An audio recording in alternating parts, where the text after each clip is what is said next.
Hey everyone, and welcome to our Beyond the Pulpit podcast. We're so excited to be able to have conversations about those things maybe you wouldn't be able to talk about on a Sunday morning. Whether it's because you don't have enough time, or hey, maybe it's a little controversial or uncomfortable. Hey everyone, and welcome to our Beyond the Pulpit podcast. You are in for a treat today. I'm here with some very special and incredible people today, and it is our Pastor's Kid special. So here we are, guys. Thank you so much for being here with me today.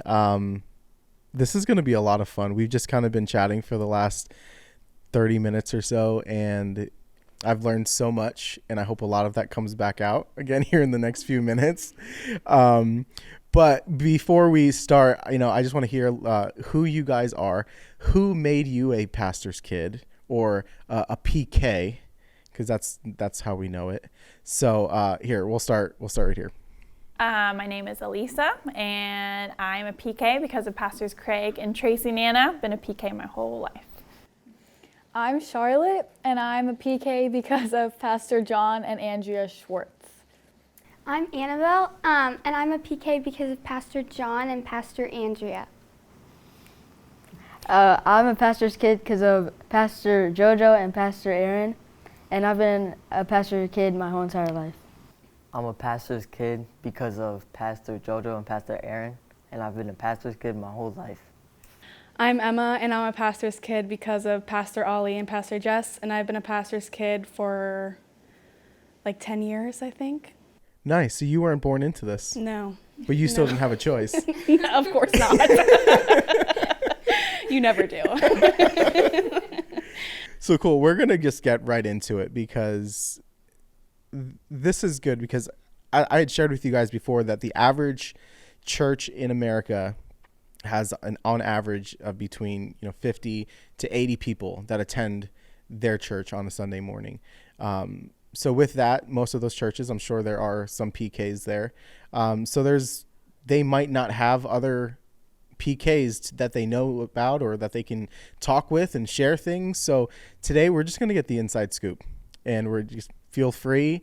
You can say whatever you want. But yeah, we're just going to get right into it. So I'm curious, and this is a question for all of you. What would you say is one of the biggest challenges as being a pastor's kid? I can start. I think I always felt like, I know you talked about like being a PK is like being under a microscope, but for me it's felt like a fishbowl, because we're just living our life and everybody's watching and everybody can see. So I think the biggest challenge for me is just that I never felt like there was privacy. It felt like everything in my life was being judged or looked at by others. And so I could never just be Elisa. It was like Elisa, but always a reflection of this other thing. So I think for me, that's the biggest challenge. Yeah, I agree. It's like you're yourself, but then you're also yourself and a reflection of your parents. And then because you're a reflection of your parents, you're a reflection of the church. Yeah. So it's like you're really like, you're timid, and like, I don't want to say timid, but there's always just that awareness of things that you do and things that you say. Like in public, I'm like, who's around? Who's watching? So I don't say something wrong.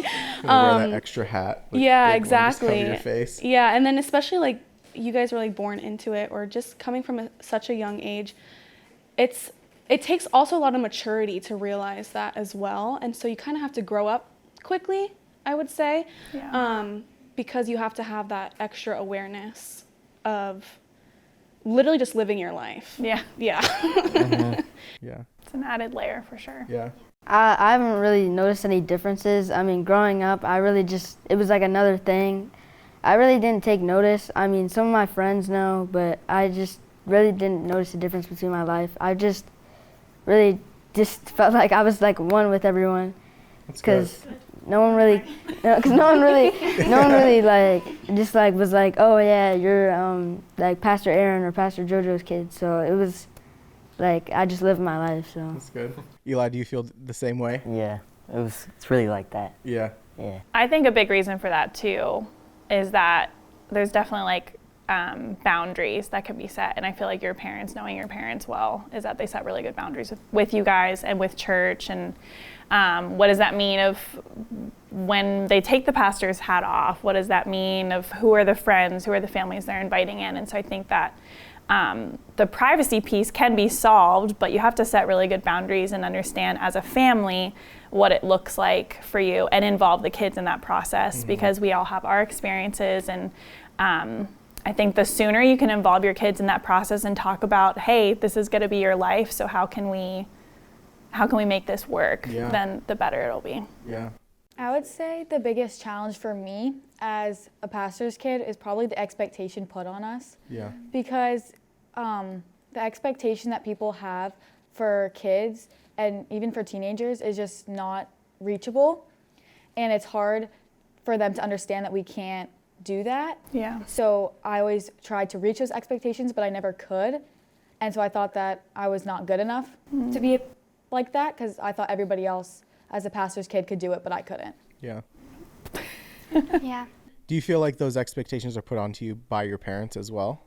I think by my parents, but also more so from the church, because I'm the pastor's kid, and also because my parents are in a higher position. Yeah.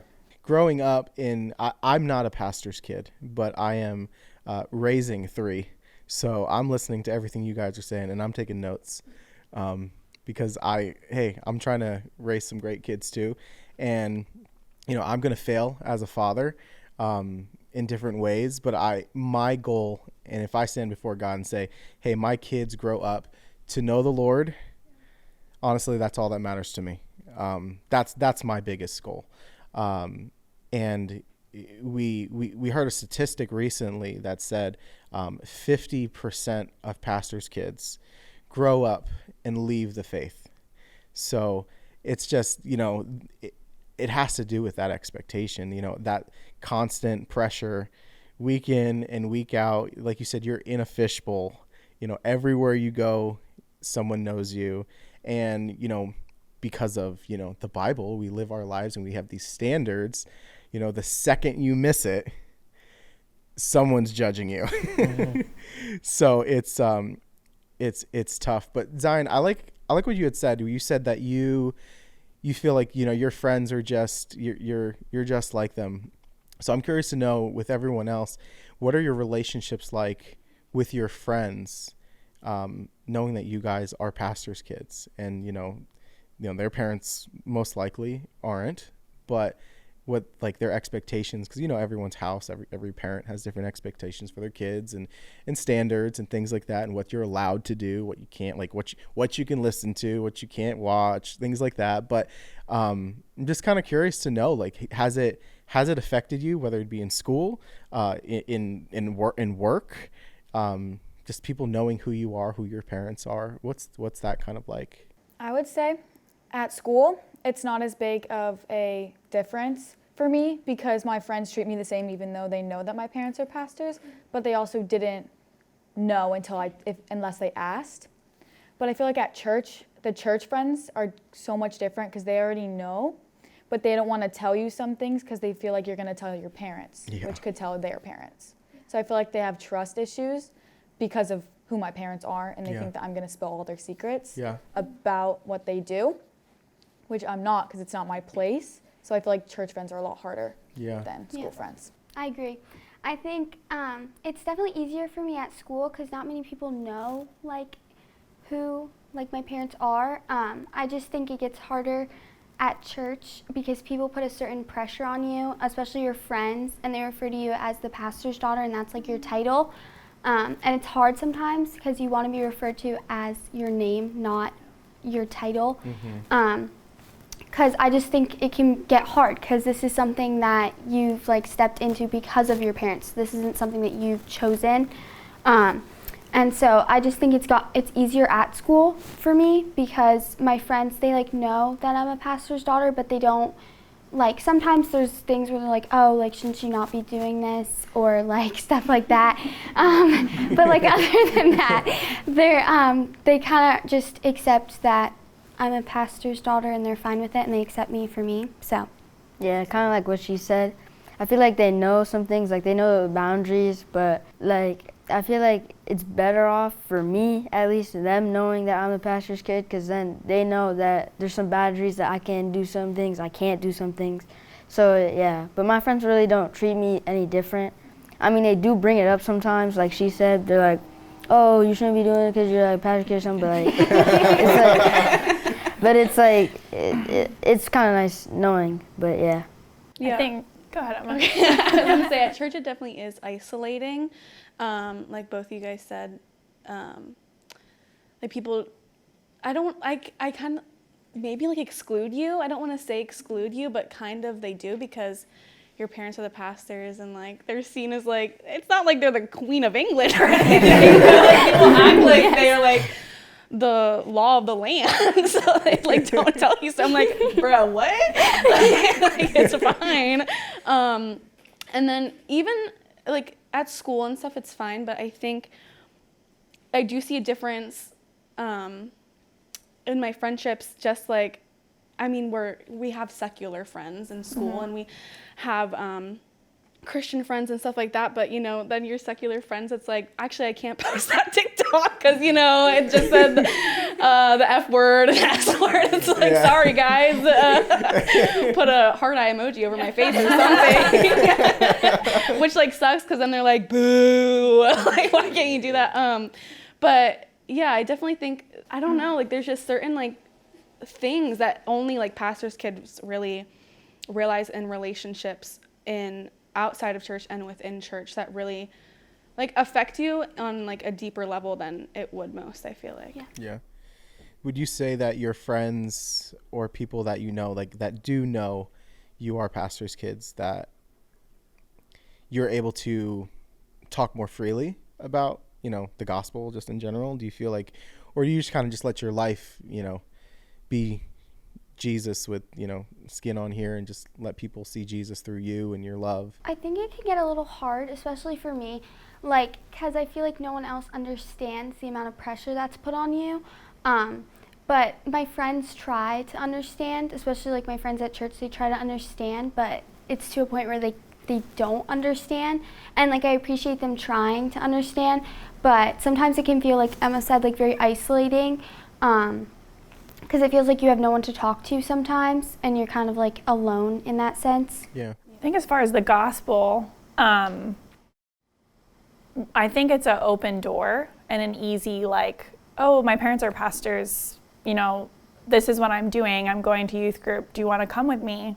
And it's an easy way of opening that conversation. My friends in high school, none of them were Christians as far as my school friends, but they loved coming to my house because they didn't have any other example of a marriage that lasted. So they loved just sitting down and talking to my parents, and they would say to me like, it's so good to see like two old people who still love each other. You're gonna love that when they listen to this. Sorry.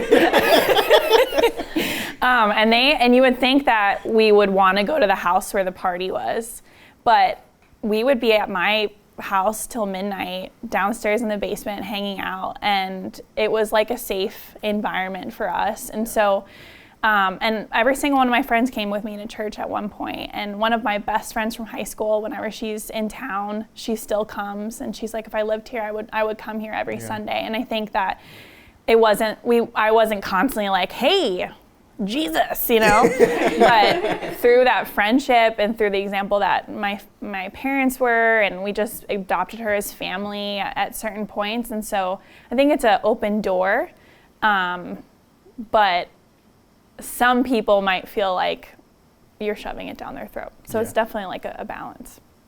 I agree, and I think that like my faith doesn't just come from my parents being pastors. Yeah. So I think a lot of times when my friends can always, a lot of times they know, because I'm always like, got church in the morning, guys. Like, I'm sorry, I can't hang out. So they know they can, I guess, like come to me for advice, and like they might not be believers, but I'll literally sit there and like crack my Bible open and like I'll tell them. And I mean, I'm in college, so I have a bunch of secular friends, and like some of them like came to my dorm room drunk one time, and they like came to my room and started reading the Bible out loud, which is like, that seems like, oh, they're just doing that because they're drunk. But you see like those seeds that you're planting. And I think it comes from my parents being pastors, but I think even if they weren't pastors, they were still so heavily in the faith. And so it's just that like generational thing where, okay, now I'm a believer and my faith is strong. And it's because of the seeds my parents planted, but it's also not just because of my parents. And I think that's also, I guess, important to recognize. I feel like a lot of times people just saw me like, oh, you just have such great parents and that's why you are where you're at right now. It's like, well, actually, like I like did a lot of work, and like, actually it's Jesus. I not saw my parents all the time, but so yeah, I think my friends see it like Jesus, like you said, sharing the gospel, or do they see Jesus on you? I think it's both. So I go, oh, you should come to church, but you say no, like, okay, I'm not gonna push it. You know what I mean? Yeah. But I know just living the life I live, and you have secular friends, they can still see it on you. You know what I mean? You live by the fruits of the Spirit. And so that in turn, I'm like, right now I'm seeing like a bunch of my friends from school like starting to come to church, and I'm like, what the heck? So I'm like, they see it, you know what I mean? They see it on you, but it's not just because of your parents. It's not just because your parents are pastors. You have your own faith aside from your parents. That's good. That's awesome. Yeah. I have 3 kids, and my oldest, he's 8, and he's when he was in public school, he would always just share with me how he actually, we got a call from a counselor at the school because he said that something was demonic. And that's me. And they didn't really quite understand that, and they thought it was like something bad, and I just, he thought he was going to get in trouble because his school was calling him. But then I got off the phone. I gave him the biggest high five. I was like, you just keep going. Call it out. I was like, just keep going. Devil's a liar. Just Not today, Satan. But I want to shift a little bit. I want to talk more about, you guys are always in the spotlight, pretty much. Like you said, that fishbowl. And how do you balance that? What is like, there's a difference between your personal life, things that happen behind closed doors, and then there's things, like I tell, I've said it before to my children, we might not have a good Sunday morning or a good weekend or whatever it may be, and we're pulling up into the church, and before the car door opens, I'm like, we're having a good day today. Don't say a word to anyone. This was awesome. This was awesome. We're good. And it's like, it's one of those things, but like, we need to be real and honest. Like, I have failures. Like, I'm not perfect by any means. If my 8-year-old was up here, he would probably tell you things that would be, but, just, what's that like? Because there's your parents that you see on a Sunday morning, and then there's a parents that you see in a Sunday afternoon, and then Monday, Tuesday, like throughout the week.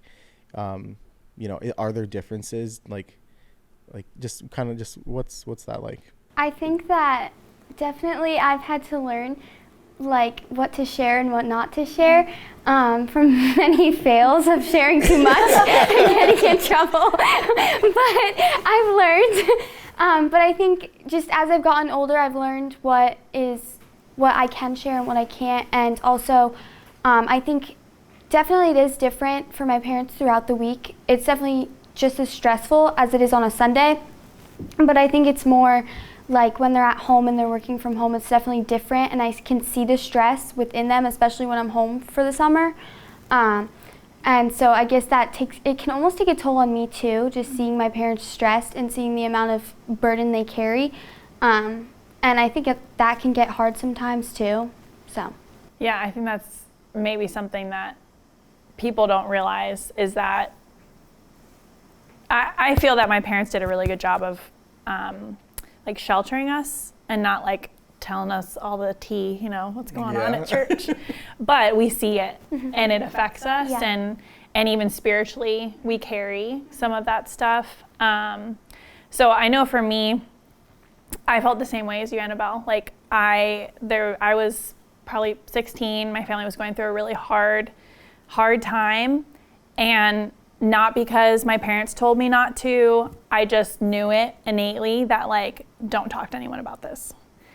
And I knew that if I told anyone, well, in my mind, if I told someone like, hey, we're struggling and this is why, then they would turn and look at my parents and say, you're not good parents. Yeah. Like, you're my leaders. Well, look at what's happening in your private life. Yeah. And so I did not. And I really, really struggled. And it was something I carried for like 7 more years.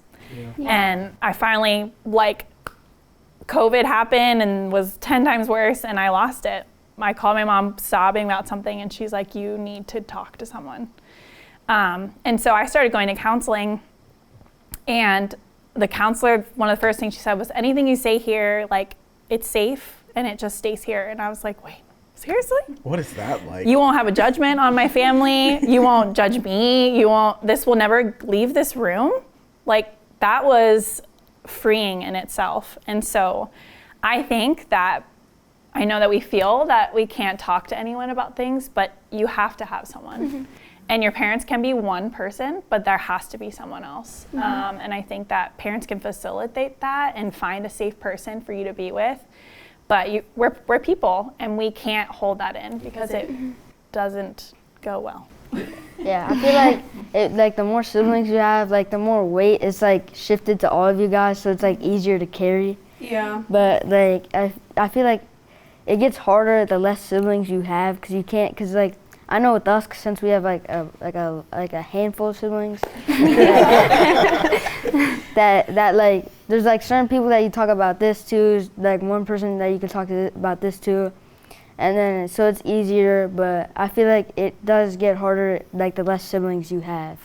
You to feel like like you share. just have like this like sibling connection. Yeah, it's like your siblings are your support group almost, because they know it's, going on. It's like, well, if I tell someone else besides my siblings, then, like Elisa said, things can go crazy, judgment. But I think it, like, you bring up a really good point, Zion, having your siblings, as I know I've gone to my brothers all the time, and we always talk about it, and we always have conversations, and we always, well, not always, but we'll pray about it. But yeah, it is hard. It is hard, seeing your parents on a Sunday morning versus throughout the week. It's not like, I know my dad's, and specifically, he carries a lot of just a big workload for the church, and seeing the stress it takes on him, I might start crying. But it's a lot, and the Lord really had to check me. He was like,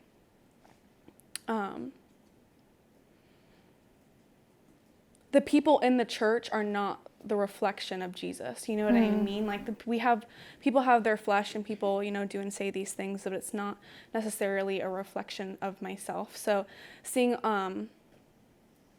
I guess it skewed my view of church for a little bit, is like seeing the stress my dad went through. It was like 10 p.m. and he's still working, and I can't talk to him, or I can't have like a conversation with him because he's doing something for church. And I'm like, hello, isn't this what the church is for? What do you mean? So, it was definitely difficult growing up and seeing the stress and the burdens.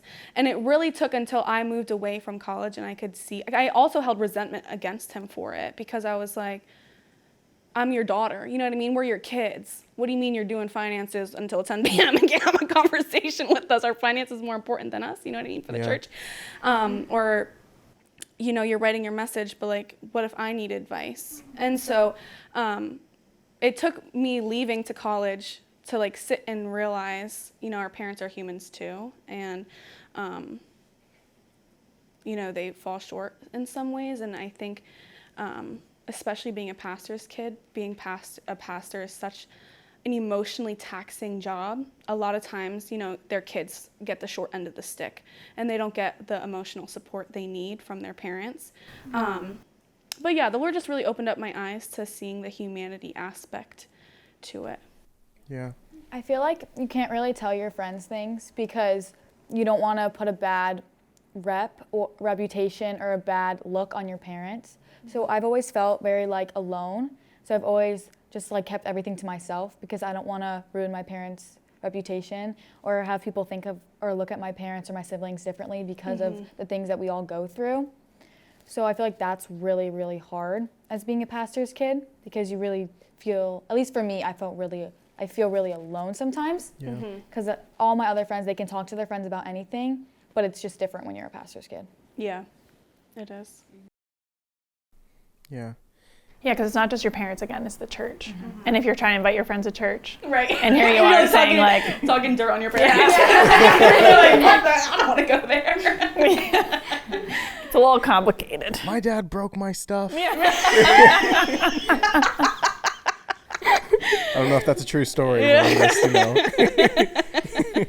Yeah, that's got to be so tough, with your parents, being, spiritual leaders for hundreds and thousands of people. There's no perfect person. And being in the church and, seeing your parents and seeing what they go through, that's got to be a challenge, obviously, like with your dad working with the church and doing finances and preaching and helping people like that.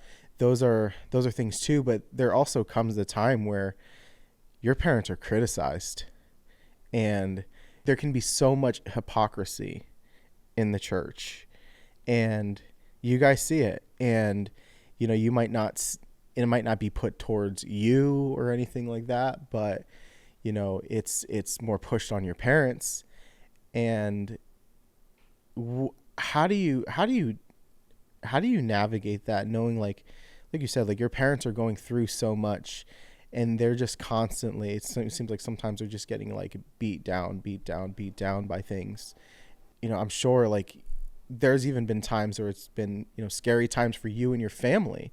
How have you managed that? Like, do you have if anything, you're able to share, any stories you can kind of talk about? I feel like for me, I haven't done the greatest job as navigating everything because I always like seeing what my parents go through is really hard because when they changed into a new position, the hate and the criticism and the comments that people make towards them, it takes a toll on me and my sisters because it's our parents. Like we care for them so much and they say the things, the letters they write, the things they just say, the nasty comments, because my parents all they try to do is help other people, but we don't understand why people won't just take the help. Yeah, I agree. I think personally it's really taken a big toll on me because I think seeing how much they went through being in such a position where they're helping people and doing good in the community, I was like, why would I want to be a part of that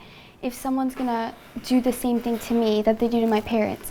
Because it definitely, as I've gotten older too, people have put more pressure on me and they've now say things to me as well. And they'll come up to me at church and that takes a toll on me too because I don't understand why.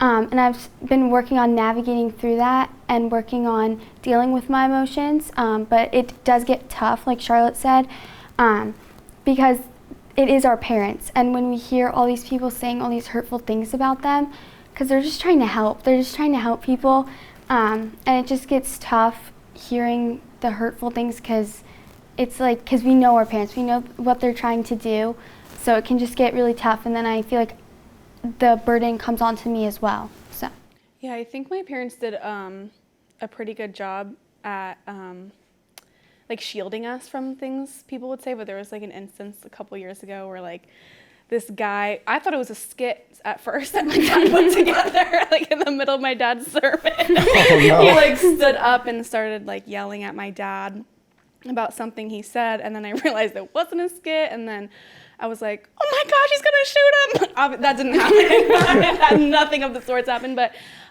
like seeing things like that happen, it was hard growing up. It was hard, seeing, I was like, okay, well, why does my dad, why do we have security at church or stuff like that?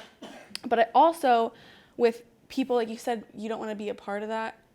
Like, it did cause me, like, anxiety But realizing, I think the biggest thing was like perfection. My parents aren't perfect. I think, as pastors' kids, who are your pastors? You know what I mean? It's your parents, unless you have other people. But for the most time, even just starting out when you're kids, pastors are your parents.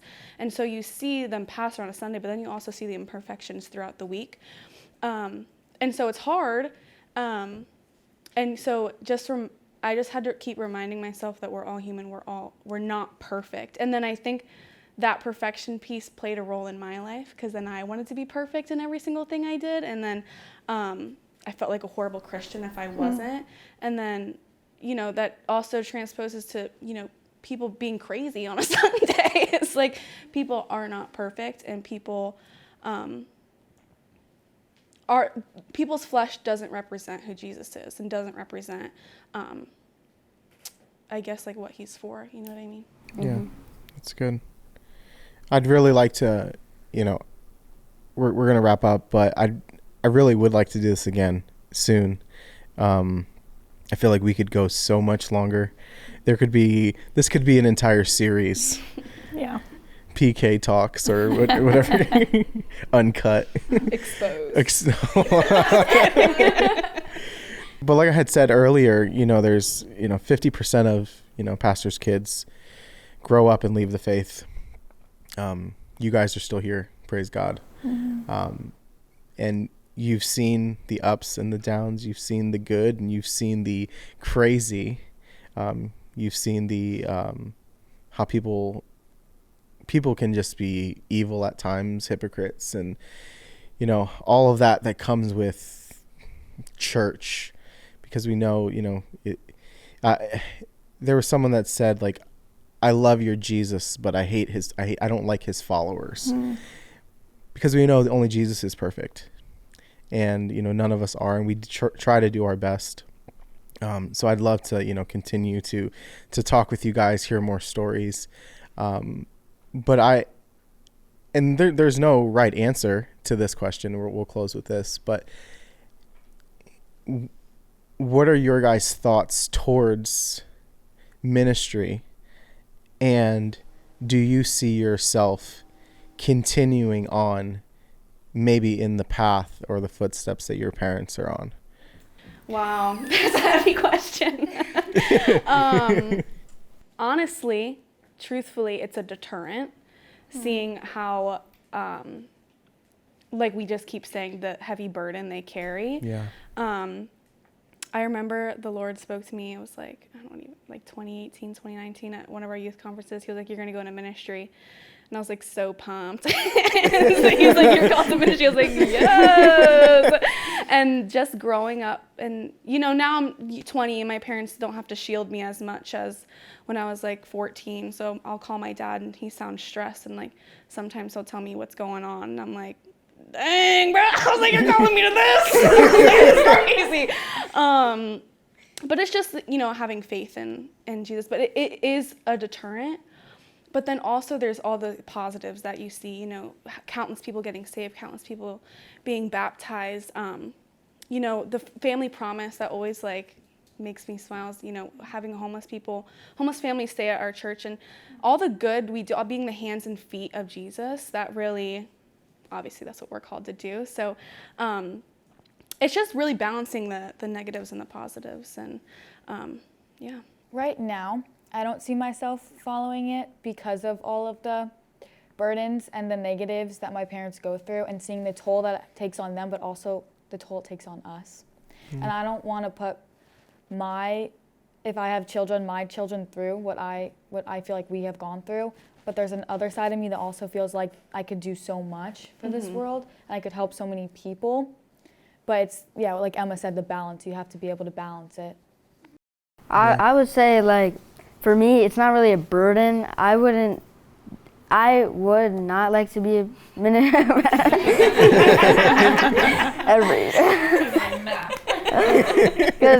Because I just don't feel like it's for me, because I just feel like my skill set's not really built for that. But that is how it is for some people. I do feel like all of us have a future in just spreading the gospel, but I just don't feel like that's my thing. But I feel like God has a different plan for me, but yeah. Zion, you're wise beyond your years. Yes. I think something that's cool is that my parents, people would always, especially my oldest brother, you're going to be the next pastor or whatever, And none of us felt called to pastor. But my parents very much encouraged whatever we felt called to. And I remember I was in college and I was doing a study abroad program in Guatemala, and I was also partnering with a church there. And it was like a family-led church, which there's some things to be said about that. But on the positive side, I felt God tell me, after college, you're going to move back to Reading and help them build the church. And I was like, oh God, again? I have to go back. And God really changed my heart and made me love the city. But I serve my city in a different way through teaching is my full-time gig. And that's my ministry. And then thank God, he also has given me an opportunity for ministry and worship.